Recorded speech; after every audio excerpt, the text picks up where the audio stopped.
IT, आपने इतने साल ये साइकिल्स ट्रैक की होंगी, हिस्टोरिकली इन्फोसिस जैसे स्टॉक जब भी 35-40% गिरते हैं, एक पोर्टफोलियो में अगर आप उनको एक्यूमुलेट करें तो अगले 3-4 साल में अच्छा रिटर्न्स देते हैं। इस बार भी आपको लगता है वही स्टोरी प्ले आउट होगी, या इस बार आपको यूएस मार्केट देखकर या इन कंपनियों की बॉडी लैंग्वेज देखकर थोड़ा डर लग रहा है, खासतौर से जो इन्फोसिस ने जिस तरीके से हाउलर नंबर्स दिए थे उसके बाद? देखिए, ये मतलब बड़ी कंपनीज हैं, बहुत बड़ा सेक्टर हो गया है, 200-200 बिलियन डॉलर का एक्सपोर्ट हो गया है, so we are the large players in the global economy. तो but if you see the US recovery in tech, बाकी सब वहाँ पर पिटा हुआ, वहाँ बैंकिंग पिटा हुआ है, यहाँ बैंकिंग बूम में है, and tech is slightly subdued. वहाँ पर tech is on fire, banking is subdued. तो मेरे ख्याल से India might be the only country where banking will be in the peak and tech will do okay at least for next 12 months, and then whatever happens to the global economy and demand pick up, because it's a very dynamic thing। अब जैसे अभी ये chat GPT, सब AI, machine learning, ये सब बहुत सारी नई नई चीज़ें आ रही हैं। सो अल्टीमेटली तो करना तो इनका ही है, इंडियन कंपनीज ही सब, और एप्लीकेशंस बहुत बढ़ेंगे। सो मतलब अलग स्किल्स ही है। So again young new guys who are coming, they will be skilled in this newer things, and again they will at the service of global corporates. So opportunity is actually there, and but right now, coming out of COVID and whatever has happened to US and all, there is little what do you call forbearance on making huge capital commitment by the corporates. So एक आध साल का slow down हो सकता है। तो इस एक आध साल में क्या एक्यूमुलेट किया जाए कि आप पर्सनली पोर्टफोलियो में ऐड करेंगे आईटी स्टॉक्स को इस समय? या यदि कोई स्टॉक समझ में आता है, उसका वैल्यूएशन हैज़ बिकम रीजनेबल, क्योंकि they are terrific companies, terrific business model, इतना फ्री कैश फ्लो है कि जैसे विप्रो इतना स्लो डाउन है फिर भी दे आर बाइंग बैक। तो ये तो कैश मशीन है सब एक्चुअली। सो अभी भी लेकिन मेरे को लगता है कि it is not lowest of the cycle valuation. जैसे मतलब 27-28 का मान लो पी मल्टीपल है TCS का, can I get it about 20-21-22 types, या तो टाइम वाइज अर्निंग्स उतना बढ़िया है और कुछ भी तरीके से। इन्फोसिस तो आ गया वैसे 17-18 पे, लेकिन हाँ TCS में। अरे वो आप 24-25 की बात कर रहे हो, मैं तो TTM में देखता हूँ। अच्छा, आप TTM की बात कर रहे हैं, जो रिपोर्टेड है। सत्य है सिर्फ TTM है, बाकी सब एस्टिमेट है। बिल्कुल, बाकी सब तो एक्सेल शीट में है, और जो रिपोर्टेड है। अच्छा, आप TTM की बात कर रहे हैं, ठीक है। तो TTM मतलब जो हमारे व्यूअर्स देख रहे हैं, जो ऑलरेडी रिपोर्टेड है, ट्रेलिंग वाला जो हम बात करते हैं, फॉरवर्ड की बात करते हैं। अब 24 या 25 में क्या EPS आएगा खुद कंपनियों को नहीं पता, तो हम कहाँ से गेस करेंगे। तो रामदेव सर हमेशा TTM मल्टीपल्स देखते हैं जो ऑलरेडी रिपोर्टेड है। बहुत अच्छी बात कही सर आपने।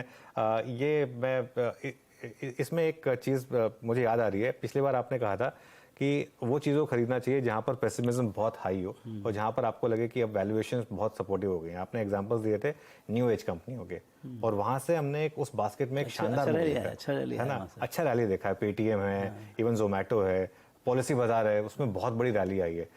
आपने इस स्पेस में इन्वेस्ट किया है, अभी भी आप इन्वेस्टेड रहेंगे यहाँ पर? हाँ, ये स्टोरी तो बहुत लंबी है ना। सी आपको मतलब बड़े, आप देखो ना US में अभी टॉप 10 कंपनी देखिए, उसमें 9 कंपनी तो टेक कंपनीज ही हैं। इंडिया में तो अभी भी सब बैंक्स और ये सब हैं, मतलब इन्फोसिस TCS 2-3 हैं, but tech oriented companies, tech oriented, even the physical businesses like say Zomato है, पॉलिसी बाजार है, या स्विगी है, या पेटीएम वगैरह है। सो इस टाइप के जो नए बिजनेस मॉडल आ रहे हैं, business are old but they are driven by internet और डिजिटल टेक्नोलॉजी। सो ये जो scalability, see basically new business means scalability is, if you are successful you can achieve 10-year thing in 3 years. I mean, you can grow at 100% for next 4-5 years. But in physical companies, that is not possible because the mode of reaching the customers are physical. Here, mode of reaching the customer is digital. तो बहुत जल्दी होता है expansion जो है। सो उसी कारण से यदि सक्सेसफुल है कोई business model, then sky is the limit. Okay, अच्छा, एक मार्केट में इस समय अब फिर रिस्क फैक्टर क्या है? क्या पॉलिटिक्स एक रिस्क फैक्टर होगा क्योंकि हम जनरल इलेक्शंस की तरफ बढ़ेंगे, या ग्लोबल रिस्क फैक्टर अभी भी जो US में बैंकिंग क्राइसिस चल रहा है वो एक रिस्क फैक्टर रहेगा, या कोई और रिस्क फैक्टर जो अभी अननोन है हमारे लिए? वो अननोन ही है, अननोन से आएगा। मतलब जैसे अभी US में जैसे बैंकिंग मेल्टडाउन चालू है ऑलमोस्ट, लाइक, तो वो चीज़ का उसका क्या इफेक्ट पड़ेगा, मतलब सेकेंड स्टेज क्या इफेक्ट पड़ेगा, क्रेडिट स्क्वीज होगा, मतलब स्लो डाउन होगा world economy, I don't know. But इस टाइप में कोई मतलब कहीं से आता है, मतलब जो जिसके बारे में आप सोच भी सकते हो, ऐसे रिस्क आते हैं मार्केट्स को। तो उसी कारण से वो रिस्क को संभालने के लिए ही हमको मार्जिन ऑफ सेफ्टी प्रैक्टिस करनी पड़ती है। So we need to buy at about 15 to 20 P multiple, मतलब TTM, हाँ. So okay 15-20 times TTM. अच्छा रामदेव जी, मुझे ना आपसे मैं एक स्टॉक का एग्जांपल दूंगा. मैं वो स्टॉक पे आपका व्यू नहीं मान रहा हूँ. मैं सिर्फ उसको एक एग्जांपल दे रहा हूँ और समझना चाहता हूँ कि ऐसे अगर ड्रॉडाउन आए तो साइकोलॉजी किस तरह से स्ट्रॉन्ग की जाए. जैसे AU स्मॉल फाइनेंस बैंक है, आपका एक बहुत बड़ा एक्सपोजर था. वहां पर 70% का फॉल आया था कोविड के बाद, 60-70% का कोविड के बाद. एक समय आपने कहा था कि आपका भी एक बार कॉन्फिडेंस शायद हिला होगा, लेकिन उसके बाद उसमें शानदार रिकवरी फिर से. इस तरीके के जब ड्रॉडाउन आते हैं तो उसमें आप इन्वेस्टेड रहते हैं या उसमें आप एक थीसिस अगर इंटैक्ट है तो इन्वेस्टेड रहते हैं, या प्राइस डैमेज अगर एक होता है तो उसमें से निकलते हैं? ये हमारे व्यूअर्स एक क्वेश्चन पूछते हैं तो मैं सोचा आपसे पूछ लूँ. देखिए, मेरे साथ क्या है कि मैं कंपनी में चलाता हूँ. हाँ. तो कंपनी में हर साल ऐसा 25% ग्रोथ यदि मान लो 8 साल में आया है, तो ऐसा प्रॉपर 45 एंगल में नहीं आता है. There is always up and down, even with the most study kind of business. With HUL last year was flat, this year they are again picking up. So, but if you take out 10-12 years, you'll turn out that they have grown at 14-15% compounded. But there are periods when they have not grown at all. तो ये जो reality है business का, वो समझना बहुत जरूरी है. तो आपका लॉन्ग टर्म क्या बिलीफ है on the banking sector and on this management team? Opportunity सबके लिए सेम है. तो आज यदि आपके top 4 banks, smallest of the top 4 is about 2-3 lakh crore market cap. Do you think this bank, whichever bank we are talking about, newer banks, can they join that league in next 10 years? वो आपको belief के ऊपर है, आपके भरोसे के ऊपर है कि whether this management has that जज्बा और जुनून and power to achieve that. वो मुझे लगता है क्योंकि हम तो 2007 से इन्वेस्टेड है. बिल्कुल. So we have seen it like a kid.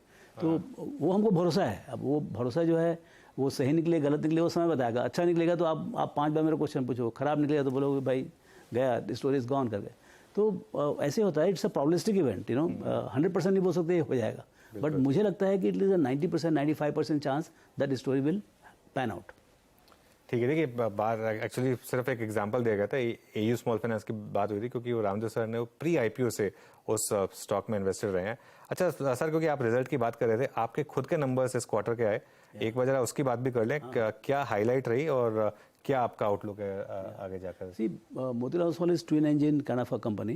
One operating businesses where you keep getting year after year free cash flow or profit of about 900,000 crores, and second is a portfolio of about 4-5,000 crores. There what happens? That is market linked.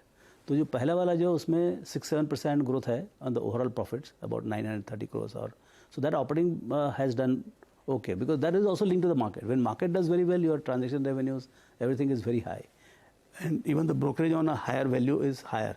So there we have done reasonably well. वहाँ पर एक bright spot है जो हमारा housing finance था. That went through a little tough time in last 3-4 years. This year it has kind of come out of that, and against 70-80 crores last year. This year we have done about 130-135 crores profit. So that's one bright spot among the portfolio of the businesses where now things are looking good. I mean, in the backdrop of entire credit market, this is looking good, very robust. So that is one highlight I would say, and I think in the current year also it will lead the pack in terms of earnings coming from this thing. Portfolio side, market was flat. This is also flat. As the market does very well, I think even that engine will fire up, and maybe my product should do better. So all in all, we do about 15-20% across the portfolio. So typically, if you see from 2015, since we had the new strategy, हमारा जो net worth growth है वो compounded way में it was above 20%, 23-24%. तो इस साल करीब 11-12% है. So it will pick up as we go forward. So we are on the track, but nothing much to talk about for the year itself. ठीक है सर. तो all the best आपको भी अगले साल के लिए. और रामदेव सर, शुक्रिया, आपने इतना समय निकाला पहले हमारे सिस्टर चैनल के पास और अब हमारे साथ. तो थैंक यू सो मच, और अच्छा लगा आपसे बात करके. एक काम करते हैं फिर इस नोट पर एक ब्रेक लेंगे, और ब्रेक के बाद न्यूज़ और मार्केट पर स्ट्रैटेजीज आपके लिए लेकर आएंगे फिर से.